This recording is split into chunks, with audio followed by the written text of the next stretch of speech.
સુરત જિલ્લાના પીપોદરા જીઆઈડીસી વિસ્તારમાં 19 વર્ષીય યુવતીના ગળે ચપ્પુ મારી મોબાઈલ લૂંટનો પ્રયાસ થતા સ્થાનિક પોલીસનો કાફલો દોડતો થયો હતો.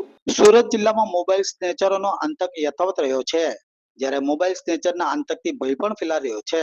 જેમાં પીપોદરા જીઆઈડીસી વિસ્તારમાં 19 વર્ષીય યુવતીના ગળે ચપ્પુ મારી મોબાઈલ લૂંટવાનો પ્રયાસ થયો હોવાની વિગત જાણવા મળી હતી. પીપોદરા ગામની વિનીતા રાઠોડ નામની યુવતી જીઆઈડીસીમાં નોકરી પર ગઈ હતી, ત્યારે રસ્તામાં મોબાઈલ સ્નેચર વિનીતાને ભટકાયા હતા અને મોબાઈલ લૂંટવા વિનીતાને ગળે ચપ્પુ મારી દીધું હતું. આ ઘટના બનતા સ્થાનિક લોકો ગંભીર હાલતમાં યુવતીને કીમની સાધના હોસ્પિટલમાં ખસેડી હતી, જ્યાં ફરિયાદ નોંધાતા સ્થાનિક પોલીસનો કાફલો દોડી આવ્યો હતો અને મોબાઈલ સ્નેચર ઇસમને ઝડપી લેવા ચક્રો ગતિમાન કર્યા હતા.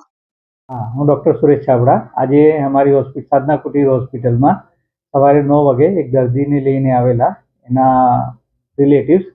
તો એનું નામ હતું વિનીતાબેન રામસિંહ રાઠોડ. એ પીપોદરા ગામના છે. આજે એ કંઈ કામ પર જતી હતી ત્યારે એને મોબાઈલ સ્નેચિંગ કરીને એને કંઈ ચાકુથી ઈજા કરી. એને ગળાના ભાગમાં મોટી ઈજા હતી. ને પછી અહીંયા આવ્યા પછી અમે સારવાર કરી, ઓપરેશન થિયેટરમાં લઈને એને બધા ટાંકા લીધા ને હવે અમારે સારવાર હેઠળ છે.